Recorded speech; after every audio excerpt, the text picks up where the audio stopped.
Frecuentemente nuestro problema financiero no es una falta de dinero, más bien es una falta de entendimiento y se debe al mal manejo de dinero. Reconozcamos algo, que es Dios quien decide el nivel de vida que cada uno de sus discípulos tiene. No lo decidimos nosotros. El asunto es que si vamos a aceptar o no lo que Dios escoja para nosotros, es el asunto. ¿Aceptarás tu nivel de vida con un corazón agradecido? Muchos no pueden porque están comparándose con alguien que tiene más dinero, pero debemos compararnos con los millones que ni comen 3 comidas buenas cada día, que no tienen ropa, no tienen techo, viven en las calles. Comparémonos con ellos, no con alguien más pudiente. Amén. Imagínense, como les he dicho antes, en otras ocasiones, lo que los mismos ángeles dirían sobre un cristiano como nosotros, viviendo aquí en Guatemala. Tenemos comida, ropa, techo, y allí en otros países hay jóvenes, niños, cristianos que están viviendo en la calle y casi no comen, y dándole gracias al Señor, amándolo, y nosotros quejándonos. Creo que hasta dirían los ángeles: Señor, si tú bendices a esa gente, vamos a renunciar.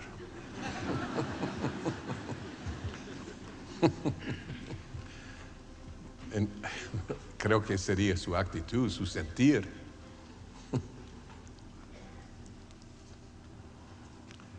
Pero,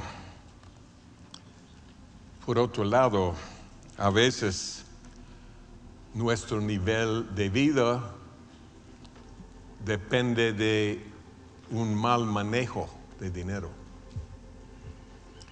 Algunas personas pasan sus vidas echándoles la culpa por su pobreza a los ricos.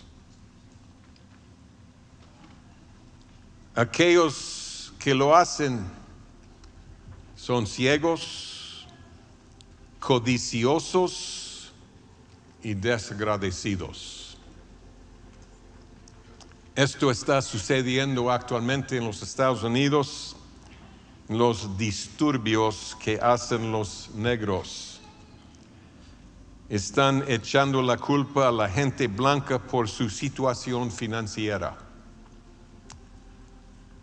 Un hombre negro, quien es muy conocido en los estados, dijo: la gente blanca debe aceptar la culpa por lo que hicieron sus antepasados a los negros.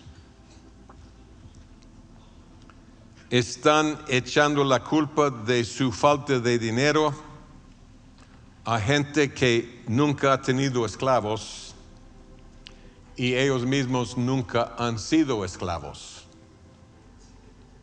Si ellos merecen reparaciones financieras, es lo que están demandando. Entonces todos merecemos reparaciones por algunas injusticias que fueron hechas a nuestros antepasados en las muchas generaciones pasadas. Seguramente todos podemos encontrar tal vez no podríamos, pero la verdad es que todos podríamos encontrar que hace 5 generaciones fulano de tal trató a mi tatarabuelo muy mal, entonces merezco dinero. No, absurdo, ¿no? En extremo. Además, hablando de, a pesar de lo que cualquier persona concluya con respecto a lo perverso que sea la esclavitud, si los antepasados de los blancos no hubieran traído esclavos a los Estados Unidos, hoy sus descendientes todavía estarían viviendo en naciones empobrecidas de África. La mayoría estarían viviendo en miseria y sufriendo hambruna, como la mayoría de la gente en ese continente sufre. No estarían viviendo hoy en una nación donde cualquier que está dispuesto a trabajar es la clave. Puede ganarse un buen nivel de vida. Cualquier. Hoy en día hay rótulos por todos lados en los Estados Unidos, en talleres, restaurantes, ofreciendo empleo. El problema no es la culpa de nadie.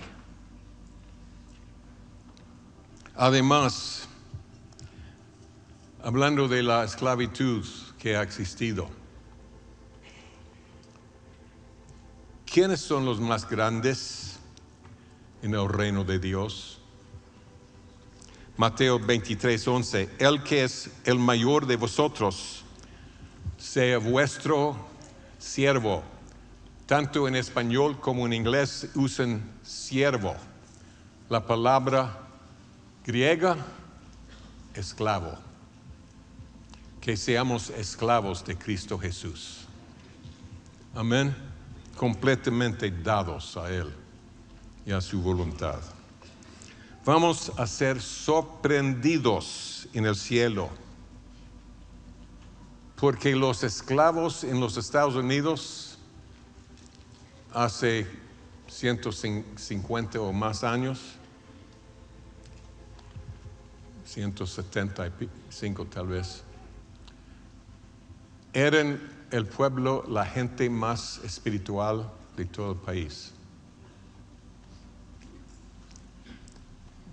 Y escuchen, cuando lleguemos al cielo, vamos a darnos cuenta que muchos negros están muy exaltados por ser esclavos, agradecidos, dispuestos a servir, pero amadores de Dios y trabajando para Dios, no para el hombre, como Pablo exhorta a los esclavos.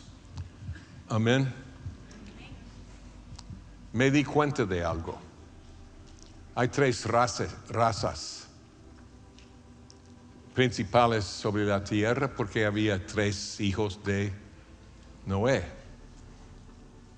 Hay los blancos, los que amarillos, ¿no? ¿Cómo se llaman?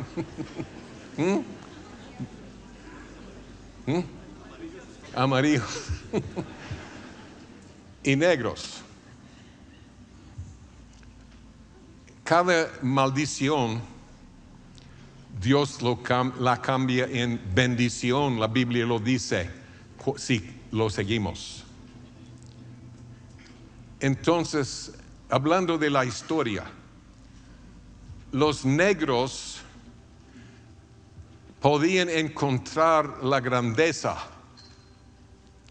con mucha facilidad, porque siendo esclavos, siervos, si aceptaban al Señor y lo buscaban, fueron exaltados grandemente. Para los blancos es más difícil. No tenemos, por decirlo así, aunque no estés de acuerdo, no tenemos esa bendición, esa ayuda.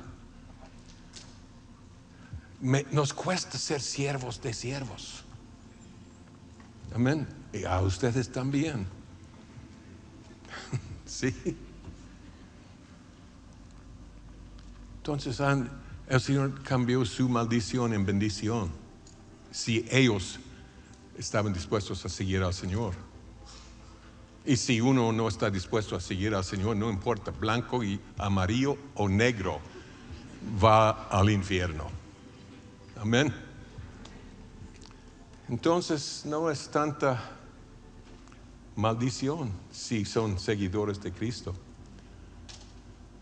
Y habrá muchos, y sí, ha habido muchos hombres de Dios muy preciosos que eran negros. Y todavía hay.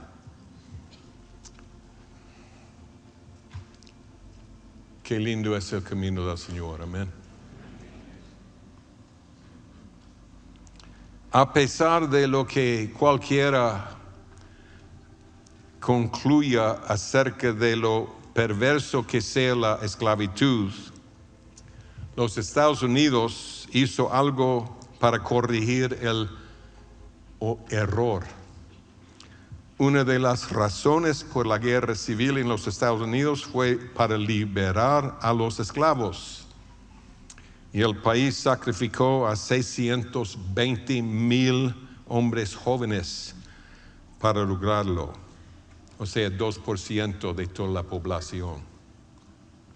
Y todavía algunos negros, no todos, algunos están condenando a los Estados Unidos que fue el país fue hecho sobre las espaldas de los negros. Pura mentira, pura mentira. Pero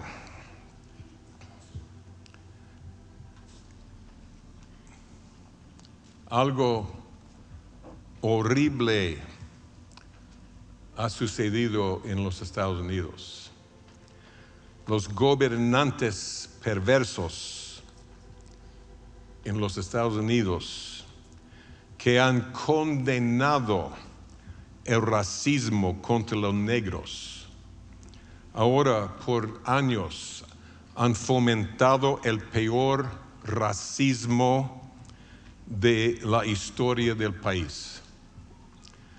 Le han hecho por medio de infundir en los negros un odio contra los blancos y han incorporado una enseñanza en las escuelas públicas, básicamente todas, que dice que los blancos son el problema en el país y que los blancos han causado todos los problemas para los negros.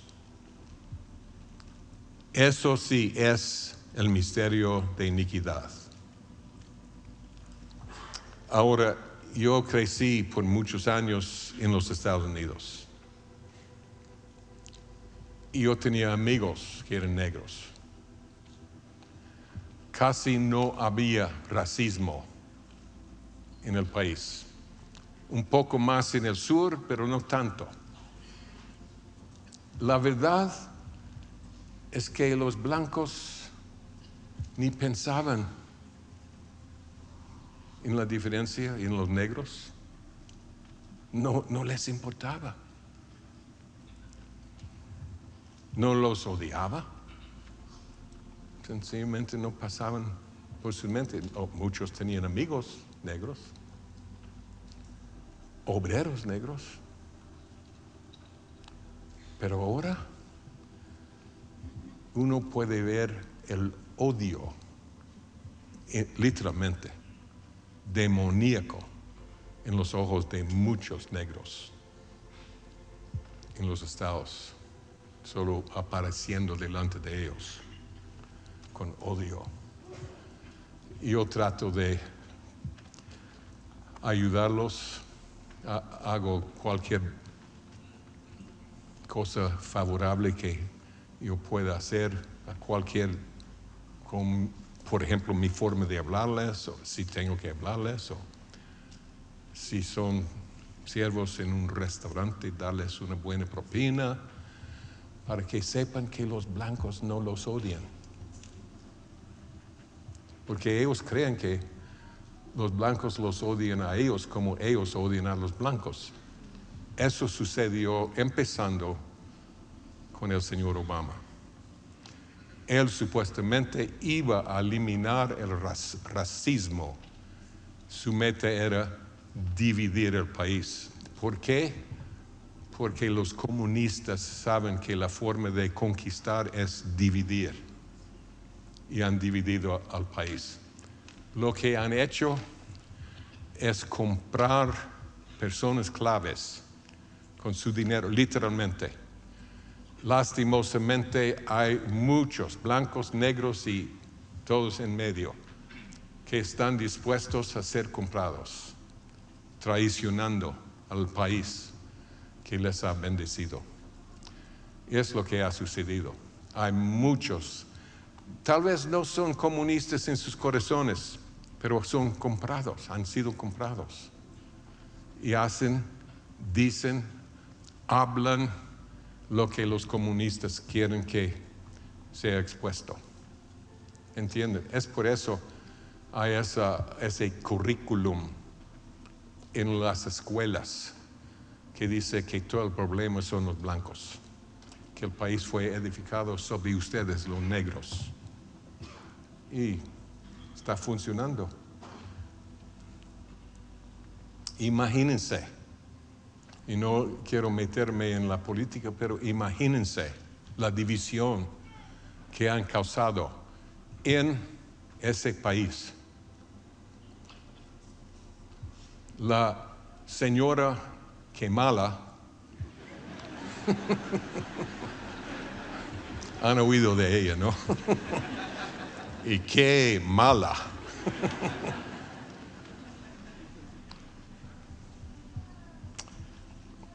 Ella ya alcanzó su posición, antes alcanzó sus posiciones.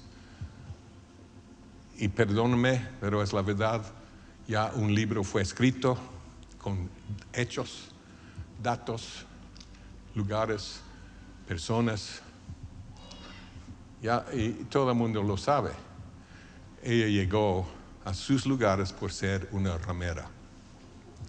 El país merece una ramera, porque imagínense, y fue criada por un marxista, su papá, pero bien conocido, comunista, y ella es marxista por sus propias declaraciones.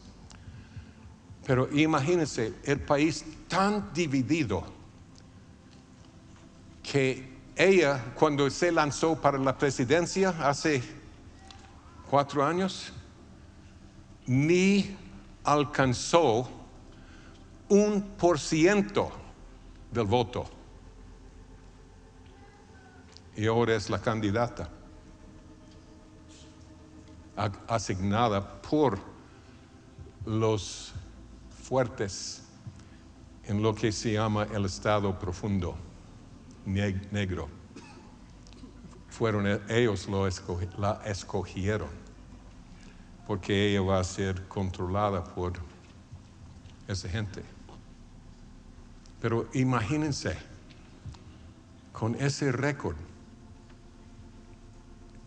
con esa perversión,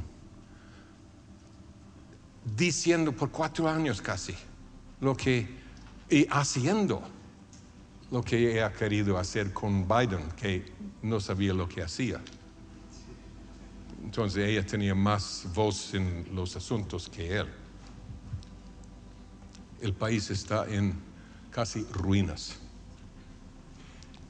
En muchos sentidos. Imagínense, 22 millones de ilegales. 150 países han enviado a los ilegales, no solo latinos. Muchos países han vaciado sus prisiones, literalmente. Saben que más de 300,000 terroristas musulmanes han entrado. Y muchos países han vaciado sus manicomios. En serio, lo saben. Aún los demócratas lo saben. ¿Qué están haciendo?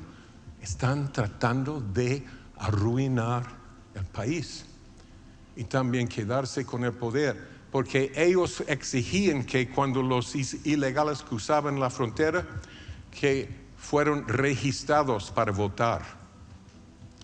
Traición en extremo.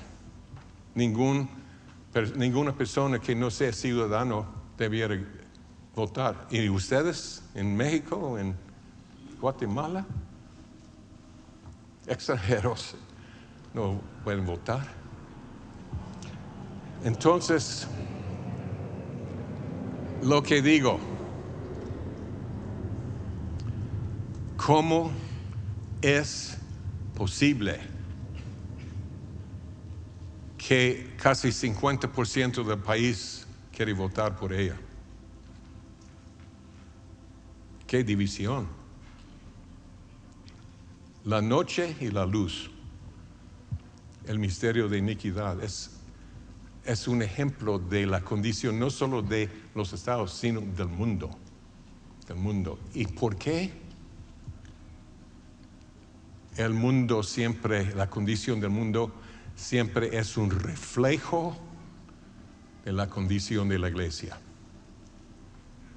La iglesia casi está perdida por sus herejías, por su alabanza hacia Baal.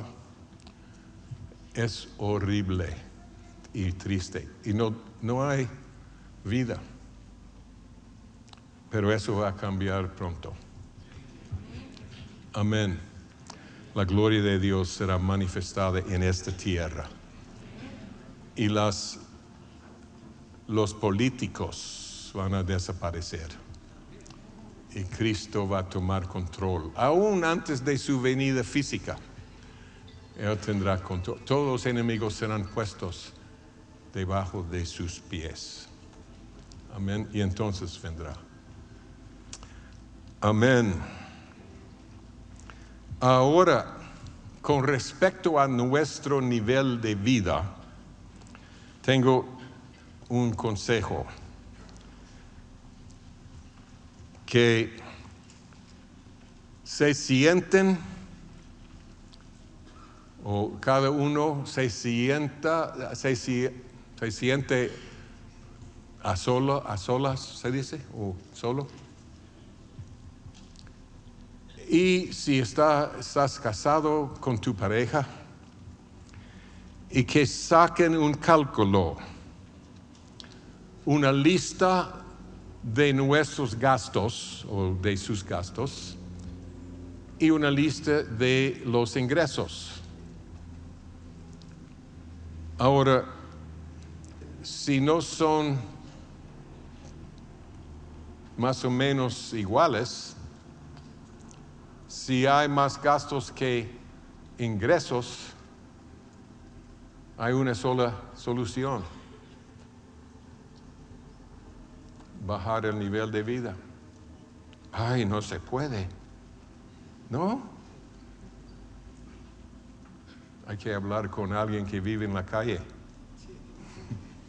Su nivel de vida muy bajito. Amén. Señor, ayúdenos. Si nuestros ingresos son menos que nuestros gastos, hay que bajar el nivel. Muchas personas pasan sus vidas enteras, endeudadas, pidiendo préstamos o usando sus tarjetas de crédito porque no están dispuestas a aceptar el nivel de vida que Dios ha escogido para ellos en el tiempo presente.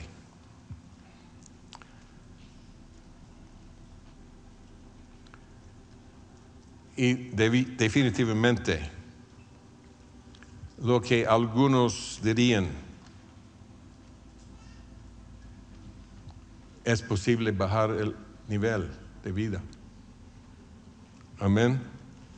Muchas personas en este mundo viven en la calle. Si eso es la única respuesta para nosotros, entonces tendremos que aceptarlo. No, hermano. Pero si somos seguidores de Cristo, tarde o temprano Él suplirá para nosotros. Mi esposa y yo hemos vivido algo semejante, no es solamente algo teórico. Podemos bajar el nivel de vida a toda costa. ¿A todo costo se dice?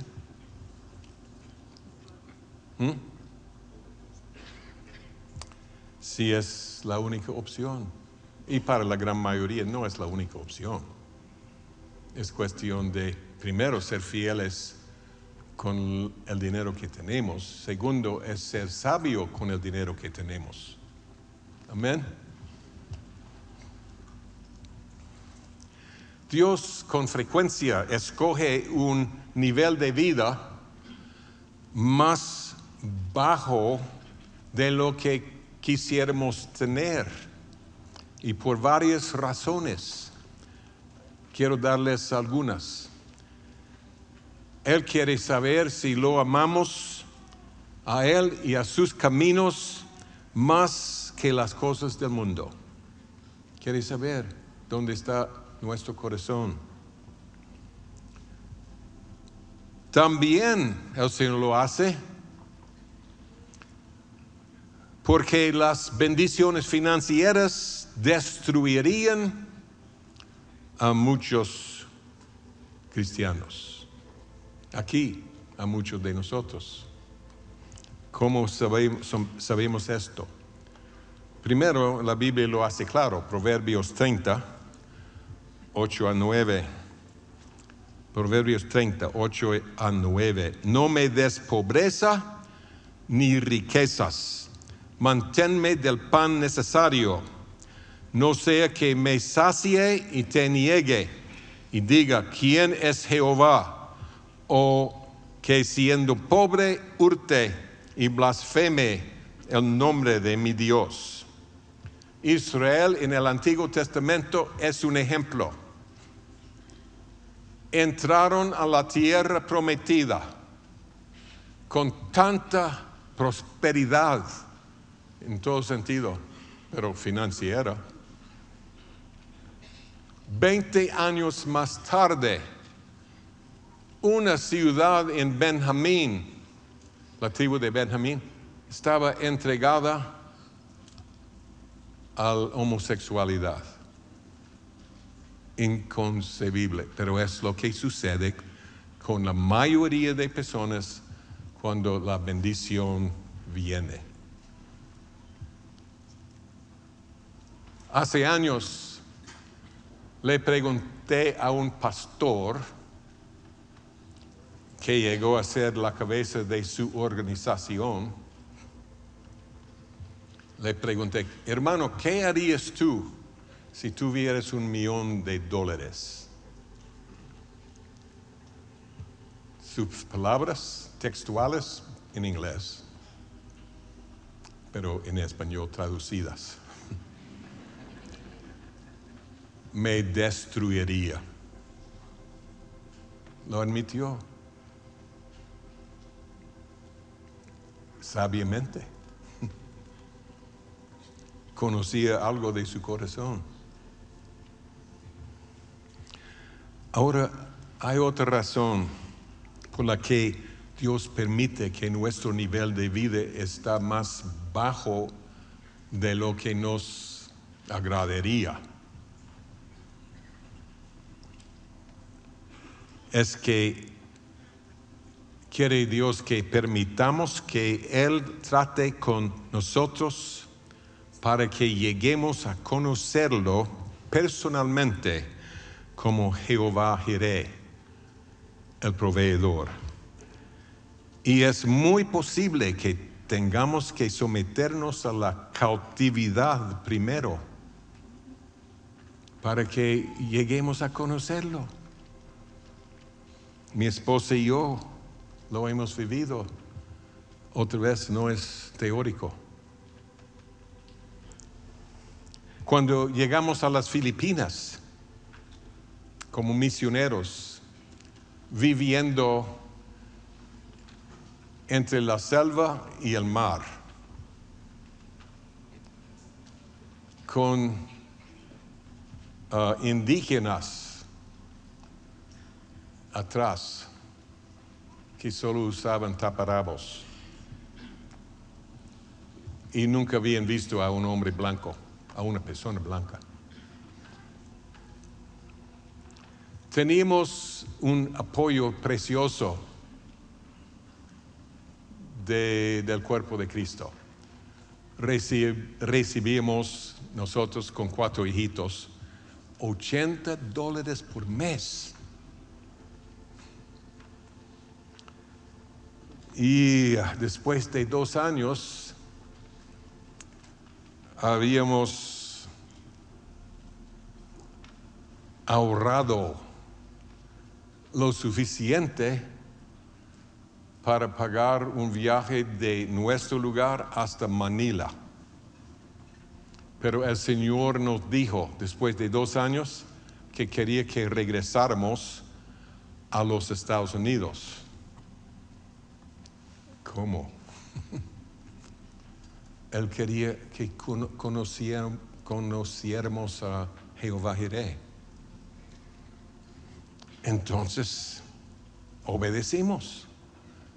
Pagamos el pasaje primero por lancha, después por no bus, un vehículo hecho para animales y seres humanos. 6 horas en la lancha, 6, 8 horas en ese vehículo. Después comprar boletos aéreos de nuestra isla hasta Manila. Llegamos sin dinero. Bueno, suficiente para pagar las cuotas de una casa para misioneros. Muy barata la casa, el hospedaje, muy barato. Señor, ¿ahora qué? Necesitamos boletos para ir a los Estados Unidos. Y eran caros, muy caros. Entonces, en esa casa para misioneros, ellos nos sentaban en mesas diferentes por su decisión para el desayuno.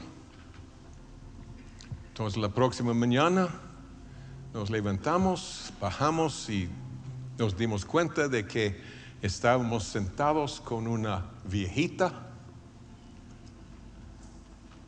ya avanzada en años, se dice. Nos sentamos y empezamos a platicar y comer el desayuno. De repente la viejita nos pregunta: ¿ustedes conocen a alguien que quisiera tener 2 boletos a los Estados Unidos gratis? No, ni hablar. ¿Por qué? Es que yo voy a viajar con unos huérfanos que ya fueron adoptados y sus nuevos padres están esperándolos.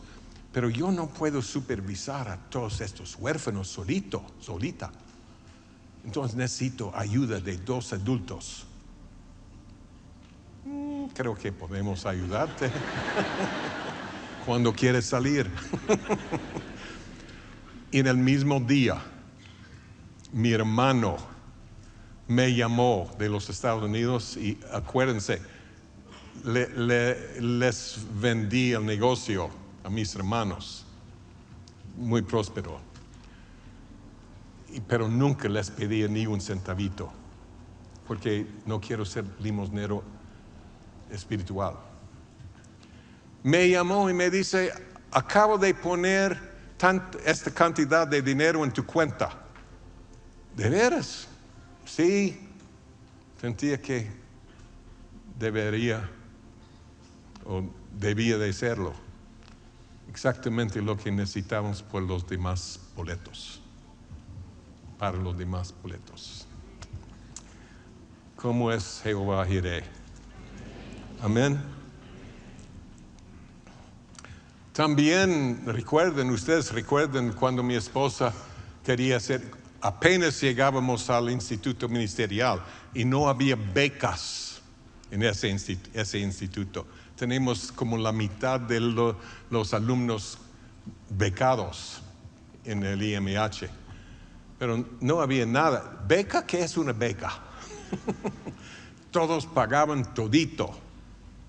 Y si vivían en el campus, ¿cómo se llama? Las instalaciones, facilidades, las instalaciones, ahí teníamos que pagar renta y vivíamos ahí. Entonces, no teníamos nada para comprar flor de harina. Mi esposa siempre, aún antes de casarse, hacía su propio pan y desde el día de hoy, desde el día de ayer, hace pan. Entonces, vio en la tinaja, yo siendo químico, traté de convencerle que necesitaba medir la flor de harina para que fuera exacta para cada porción de pan. No. Yo sé cuánto necesito. Nada de medidas. Entonces, ella vio adentro de la tinaja y sabía cuánto necesitaba y no había suficiente flor de harina para hacer pan para la próxima semana. Y finalmente el Señor, que es mayor químico que yo, mejor químico, le digo, sácalo con una taza, una copa. Sacaba flor de harina para el pan de una semana. Hizo el pan. El Señor no nos dio dinero para la próxima semana, la siguiente. Entonces, otra vez vas a sacar la flor de harina con una tinaja. ¿O copa? ¿Cómo se llama? Taza. Otra vez, pan para la semana. Y para los incrédulos que están aquí, creo que tuvimos que sufrir otra semana sin dinero. 3 semanas. Ella sabía que no había flor de harina ni para una semana. Y ella sacó flor de harina para 3 semanas. Es lo que el Señor va a hacer en estos últimos días. No debemos tener miedo, sino gozo, si somos permitidos a vivir en el tiempo del avivamiento más glorioso de toda la historia humana. Más gloriosa que Hechos y el tiempo de Pablo. Mucho más glorioso. Y Cristo mismo dijo que haríamos cosas más grandes. Es lo que Él dijo. Él no se siente amenazado. Amén. Y en esas situaciones tenemos amigos, solo diciéndoles que nos faltaba unos centavitos para comprar flor de harina. Muchos nos hubieran ayudado, pero nunca, desde que nos casamos y aún antes, nunca llegamos a ser limosneros espirituales. Y no quiero llegar. Prefiero morir de hambre. En serio. si tengo que hacerlo. Pero el Señor es fiel. Es fiel. Ahora, otros entendimientos que necesitamos, que nos urge tener. Una más es la obediencia a Dios. Romanos 13:8 dice, no debáis a nadie nada. Este es un mandamiento claro. Amén. No una sugerencia. No debemos deberle nada a nadie. No haciendo préstamos, etcétera, etcétera. Ahora, comprar una casa con una hipoteca no es una violación de esta ley, porque la casa pertenece al banco y solo estás casi rentando, ¿no? Y pagando 3 veces el valor de la casa, eso sí. Ahora, usar una tarjeta de crédito, eso sí, es una violación de esta ley, a menos que paguemos la cantidad total cada mes. No es problema usar una tarjeta de crédito, sino si vamos a poder cubrir o pagar, cancelar toda la cantidad cada mes. Pero una cosa que debemos entender, y no es una casualidad de que estemos viendo claves financieras ahora, en este año. Porque, como ustedes saben, la Biblia dice claramente, no con una interpretación mía o alguien más, que Israel será conquistado, que dejará de ser una nación otra vez. Y 3 años y medio Cristo vendrá. Entonces, cuando Israel sea conquistado, la gran tribulación empieza. Y Cristo lo dijo claramente. ¿Ok? ¿Cuándo va a ser conquistada la nación? Bueno, Netanyahu, el primer ministro de Israel, hace como 3 meses, dijo, esta guerra va a terminar en el año 2026. Exactamente lo que hemos compartido por unos años. Él está pensando en victoria, lo que no ha entendido que será la derrota. Israel no va a ganar esa guerra.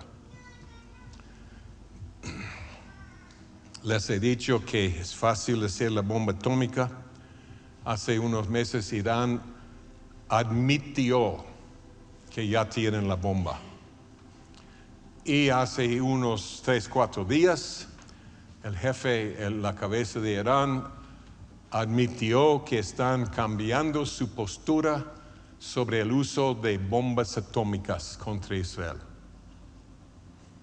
Y les he dicho que es casi seguro que Israel sufrirá esa bomba. Porque la Biblia dice que Jerusalén será como un campo arado. Solo una bomba atómica podría ser eso. Porque solo por el muro occidental, ninguna bomba tradicional, ordinaria, se dice, ¿no? Podría lograr eso con el muro occidental. 6 pisos de piedras enormes. Necesitaría una bomba y casi medio kilómetro. Solo una bomba atómica podría hacer que Jerusalén fuera como un campo arado. Entonces, comprando una casa con hipoteca no es una violación de la desobediencia de esta orden. Pero, ¿qué va a suceder si en 2 años o un poco más, porque la Biblia no dice que la primera medida que el anticristo o el jefe del gobierno mundial va a tomar es la marca de la bestia? Podría ser en medio de los 3 años y medio, pero es lo que viene, la marca. Y uno no podrá comprar ni vender sin la marca. ¿Qué van a hacer las personas con hipoteca?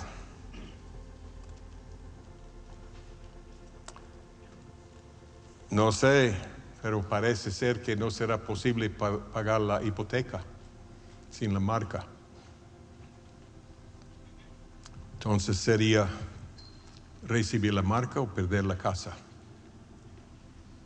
A menos que el Señor hiciera un gran milagro.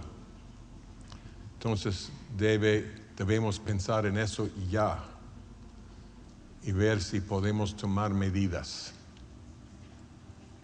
En serio, hay diferentes medidas. Una es comprar una casa mucho más pequeña o un camper, se dice, algo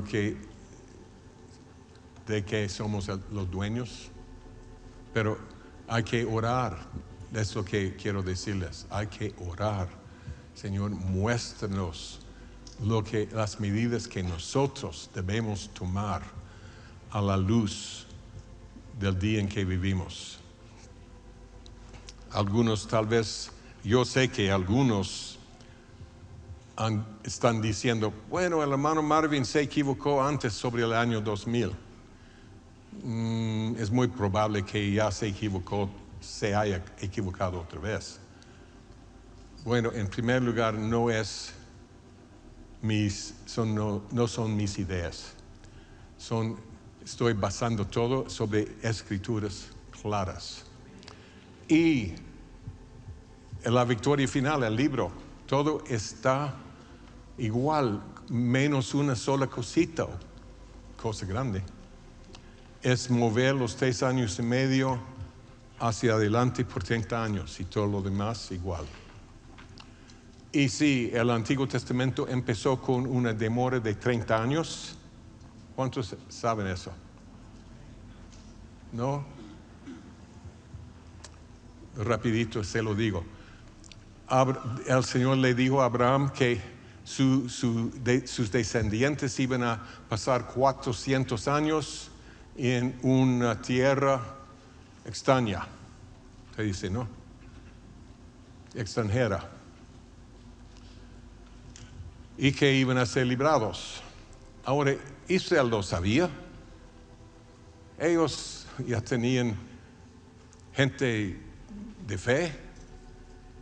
Ellos sabían que ya los 400 años llegaron a su fin, pensando que ahora vamos a ser librados de la esclavitud. 400 llegaron y ellos habían guardado sus genealogías. La Biblia lo prueba. 400 ya terminaron. ¿Dónde está la liberación? Éxodo dice, en la noche de la Pascua, cuando salieron de Egipto, y entonces dice, en el día de 430 años después, en el mero día, Israel salió. Ahora el Nuevo Testamento empezó con una demora de 30 años. ¿Cómo? Bueno, el ángel dijo que el Mesías, había nacido en Belén. Los pastores lo escucharon. Los magos llegaron para confirmarlo. Había Ana, Simeón, gente súper conocida en Israel, diciendo que el Mesías ya llegó. Además, Herodes mató se supone 300 niños de 2 años para abajo. en Belén, o sea, todo el país escuchando, el Mesías llegó. ¿Pero qué? Nada, por 30 años. Yo sabía eso en 1970 cuando se me mostró acerca de Daniel y sus 70 semanas, pero pensé, no, es un nacimiento de gente espiritual, no van a necesitar 30 años más. Y el Señor nos ayuda y todo nos ayuda bien, ¿no? Porque si hubiera escrito un libro con todos los demás detalles importantes, diciendo que Cristo iba a venir en 2030, ¿quién iba a comprarlo? Nadie. Y todavía es el mejor, vendemos más de ese que de cualquier otro libro. Ya no hay en español. Estamos pensando en la respuesta. Pero 30 años también de demora en el inicio del milenio. Hermanos, los judíos saben que ya estamos en el milenio. Los judíos tienen más confusión que los hebronitas. Porque el Mesías, para ellos, y según Bernabé en su epístola, que demuestra que los judíos han creído que el Mesías iba a llegar 6,000 años después de Adán. Cuando estábamos en Israel en 1994, ellos estaban caminando en la calle, lo vimos, el Mesías está a la mano, el Mesías viene ya, porque ellos sabían que los 6,000 años ya terminaron en 1996. El Mesías no llegó. Sí llegó con un nacimiento espiritual, como llegó la primera vez con un nacimiento natural para un pueblo natural. Ahora nació en los escogidos, los hijos que van a participar en el avivamiento como líderes, y todos podremos participar, ¿no? Pero los hijos maduros que serán manifestados fueron tocados en 1996, y eso es bíblico, basándome en el mandamiento de restaurar a Israel otra vez, la segunda vez.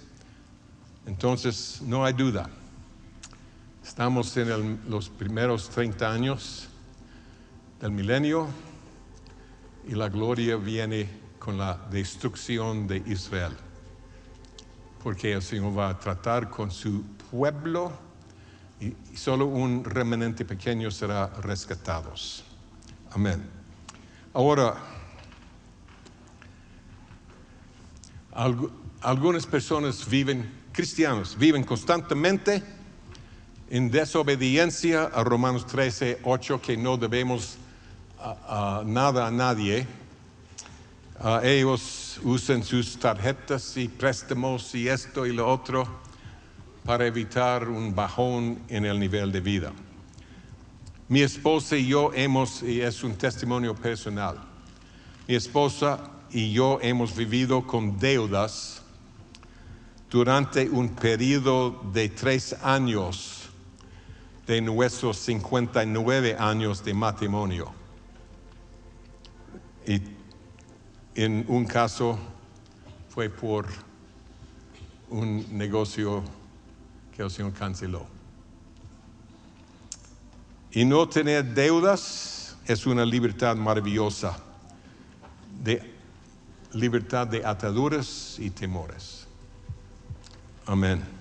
Esposas, un mensaje para ustedes: que estén dispuestas a vivir dentro de sus posibilidades, conforme a lo que gane sus esposos. Maridos, una palabra para ustedes: si realmente sus presupuestos pueden cubrir esa cosa que quieren comprar, entonces esperen hasta que tengan el dinero para comprarlo en efectivo, ahorrando ¿Y por qué vas a pagar el doble o el triple por cada cosa? Por intereses. ¿Por qué van a bendecir a los banqueros y enriquecerlos? Si vas a comprar un carro, guarda el dinero poco a poquito hasta que puedan comprar el carro en efectivo o un carro usado. En muchos casos van a darse cuenta que no tienen el dinero extra que sus presupuestos pueden aguantar. Y además, usualmente van a ver que realmente no fue algo necesario que iban a comprar. Amén. ¿Saben que los limosneros en la calle no pueden desobedecer Romanos 13:8? No deber nada a nadie porque no tienen con qué hacer un préstamo. No, ningún banco va a darles un préstamo. Y nosotros podemos caer en deuda debido a que tenemos un poco de crédito. Amén. Afortunadamente, en muchos casos, Dios no le da a uno más dinero para que no caiga aún más en deuda. Porque Dios sabe lo que uno haría con aún más crédito. Acuérdense de que todos necesitan un tercio más dinero. Es por eso. Ahora, siguiendo con el entendimiento que necesitamos, los argumentos y teorías nunca pueden convencerle a alguien con experiencia, con vivencia. Amén. Muchos cristianos y muchos tratan de convencer a la iglesia que el dar diezmos no es parte del Nuevo Testamento. Vamos a ver si es parte o no en un momento. Otros dicen que el dar diezmos no es importante, dado que vivimos bajo gracia y que todo depende de la preferencia de cada uno y sus necesidades financieras. Vamos a considerar esto también. Y aún otros dicen que Dios sabe que todo lo que tienen es de Él. Entonces, dado que han dedicado todo a Él, no tiene sentido el darle meramente diezmos y ofrendas. Un argumento fuerte que es usado. Ahora, estos razonamientos son muy semejantes a lo que sucedió cuando 3 clérigos estaban hablando juntos. Uno era pastor evangélico, otro un sacerdote católico y el tercero un rabino judío. Estaban hablando de su manera de manejar el dinero de sus congregaciones. El evangelio dijo: yo trazo un círculo alrededor mío y tomo todo el dinero y lo tiro hacia el cielo y me quedo con lo que cae dentro del círculo. El sacerdote respondió: yo hago algo muy semejante, pero me quedo con el dinero que cae afuera del círculo. En esto el rabino dijo con sorpresa: es asombroso, pero yo también trazo un círculo y tiro el dinero hacia el cielo y le digo al Señor: quédate con lo tuyo.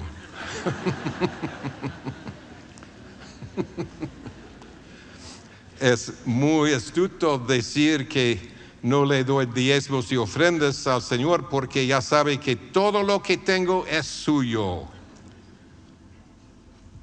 Pero es antibíblico. Un misionero de los estados solía asistir, no parte del ministerio aquí, pero asistía a la iglesia de Hebrón por años, no, tal vez 2 años. Y él se aferraba a este razonamiento de todo Dios. ¿cómo voy a darle solo meramente un diezmo? Y también él estaba convencido de que no fue parte del Nuevo Testamento.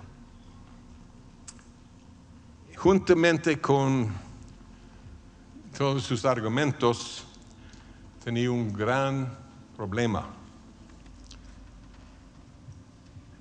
Estando aquí mismo, yo recuerdo el día, me explicó lo que el Señor lo había llamado a Guatemala, lo que el Señor quería que hiciera. Pero él no podía comprar el equipo nunca para hacerlo. Tuve que regresar a los Estados Unidos sin lograr nada. Su teoría no podía convencerme o convencer a otros que ya habían tenido vivencia dando diezmos y ofrendas. Y un problemón con nuestras excusas se ve en Proverbios 14:12. Hay camino que al hombre le parece derecho, pero su fin es camino de muerte. Es triste. Tenemos que vivir según el camino de Dios y no según nuestro propio camino. Una vez que tengas provisión, obedece al Señor con ella. Es el consejo que puedo darles. Obedezcamos al Señor. A ver, rapidito quiero ver con ustedes que diezmos y ofrendas sí son parte del Nuevo Testamento.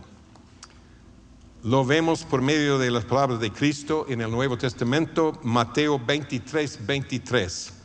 Ay de vosotros, escribas y fariseos hipócritas, porque diezmáis la menta y el eneldo y el comino, y dejáis lo más importante de la ley, la justicia, la misericordia y la fe. Esto era necesario hacer sin dejar de hacer aquello. Él no estaba cancelando diezmos, sino confirmándolos, sin dejar de dar sus diezmos. Conozco a un ministro que enseña, o tal vez enseñaba, no sé, que Mateo realmente es el último libro del Antiguo Testamento y es la ley. Y eso de los diezmos es la ley. Entonces no tenemos que dar diezmos y ofrendas. ¿Qué de Lucas 11:42 que dice exactamente lo mismo? O casi lo mismo. Y que sin dejar aquello, dice. Oh, Mateo, Marcos, Lucas son parte de la ley, pertenecen al Antiguo Testamento. No lo dijo, pero es obvio que no había leído Lucas todavía. Qué triste. El Nuevo Testamento y su enseñanza acerca de la vida de Abraham nos enseña claramente que sí debemos diezmar. Gálatas 3:29 dice: si sois de Cristo, ciertamente el linaje de Abraham sois, y herederos según la promesa. Somos hijos de Abraham, padre de la fe, y por lo tanto debemos seguir su ejemplo. Amén. Como Romanos 4:1 dice en adelante, Abraham es el ejemplo. Aquellos que han estudiado Romanos conmigo saben que desde 4:1 hasta 11, el último verso, está hablando de la vida de Abraham. Cada detalle. 1 de Corintios 10:11 dice claramente que vamos a experimentar el viaje de Israel de Canaán a Egipto en el tiempo del fin. Es un ejemplo para nosotros. Colosenses 2, 16 a 17. Fíjense, aguanten un ratito, pocos minutos más. Fíjense, Colosenses 2, 16, 17, debemos entender este pasaje. Por tanto, nadie os juzgue en comida o en bebido o en cuanto a días de fiesta, luna nueva o días de reposo.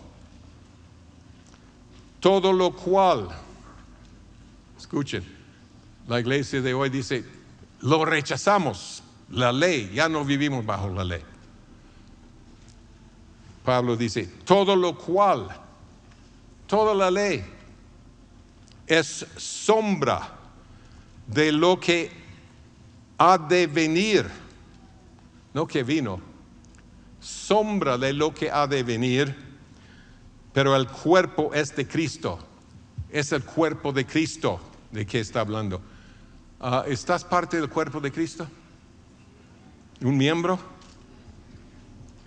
Entonces debieras vivir como el cuerpo de Cristo. Y toda la ley es una sombra de cómo será la vida en Cristo. Aún no poner bozal al buey. ¿Sombra de qué? Que el ministro debiera vivir por medio de su ministerio. Amén. Dice Cristo que había venido para cumplir jotas y tildes de la ley, cosas más significantes, cada detalle. Entonces, básicamente todo el Antiguo Testamento tiene cumplimiento espiritual en el creyente del Nuevo. En 2 de Timoteo 3:16, Pablo le dijo a Timoteo que toda la escritura es inspirada por Dios y útil para doctrina. Eso incluía la escritura que Pablo acababa de mencionarle a Timoteo, la que había conocido desde su niñez. Y la única escritura que existía en la niñez de Timoteo era el Antiguo Testamento. Ahora, quiero darles algo, si tal vez quieres escribir en tu Biblia. La versión de Reina Valera dice que toda escritura es útil para enseñanza. Espérense, tal vez fue traducido así por alguien que tenía dudas sobre la importancia del Antiguo Testamento. Porque esta palabra griega para doctrina aparece 10 veces en 1 y 2 de Timoteo, y con la excepción de aquí y en 1 de Timoteo 5:17, siempre es traducida doctrina, doctrina, doctrina. Y de repente es útil para enseñanza. Es lo que dice la escritura, la Reina Valera, la versión.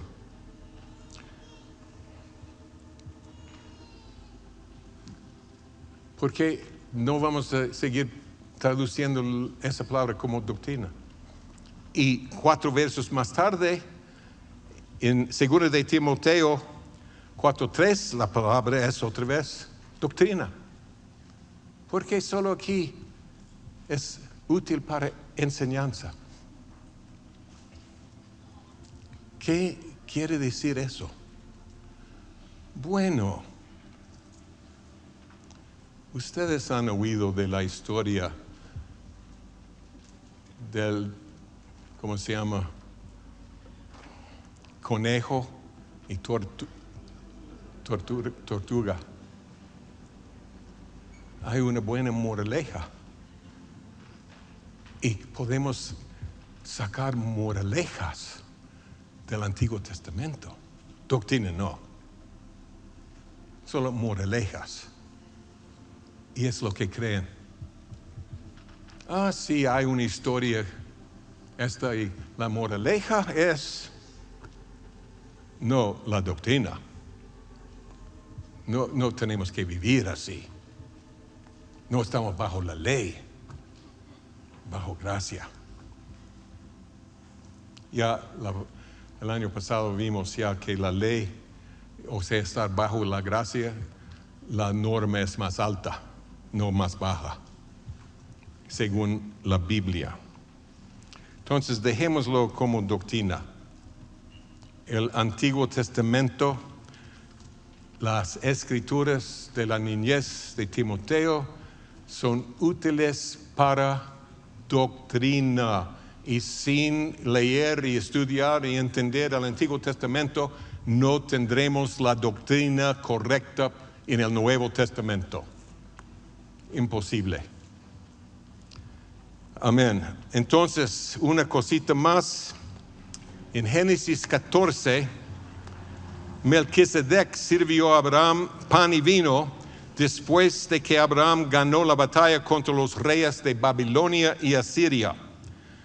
Esto sucedió 430 años antes de que la ley fuera dada. ¿Ok? Esa 30 años, ahí se ven. 430 años antes de la ley. ¿Qué sabemos acerca de Melquisedec?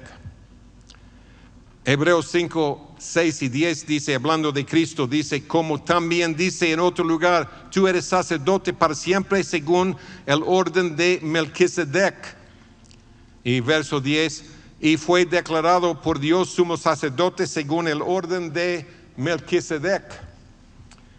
Obviamente, Dios quiere que entendamos este hecho, que el sacerdocio de Cristo Jesús es según el orden de Melquisedec. Amén. Y el Apocalipsis 1, 6 y 5, 10 dice que somos llamados a ser sacerdotes. ¿Según cuál orden? ¿De Levítico? ¿De los levitas? No, según el orden de Melquisedec. Y si pertenecemos al sacerdocio de Cristo, tenemos que seguir lo que Melquisedec manifestó, reveló. Sirvió pan y vino, que habla de la palabra de Dios y el Espíritu Santo, la unción. Y él recibió diezmos de Abraham. Y notemos que en los dos sacerdocios de Leví y de Melquisedec era esencial dar diezmos. Como dice Hebreos 7:5 de los levitas, ciertamente los que de entre los hijos de Leví reciben el sacerdocio tienen mandamiento de tomar del pueblo los diezmos, según la ley. Entonces, cuanto más debiera dar diezmos los que somos sacerdotes según el orden de Melquisedec, dado que es lo que el sacerdote Melquisedec, Cristo, recibió. Amén. Ese sacerdocio. Recibir diezmos es uno de los únicos dos aspectos del sacerdocio de Melquisedec, las prácticas. Solo dos prácticas: dar pan y vino, recibir diezmos. Y Malaquías dice diezmos y ofrendas. También Levítico lo dice. Entonces, el Nuevo Testamento demuestra claramente que diezmar, Cristo lo hizo claro, que diezmar es neotestamentario. Hebreos lo dice, y es muy claro. Y si no estamos diezmando y ofrendando, y vamos a ver lo de la ofrenda después, no somos sacerdotes. Es claro.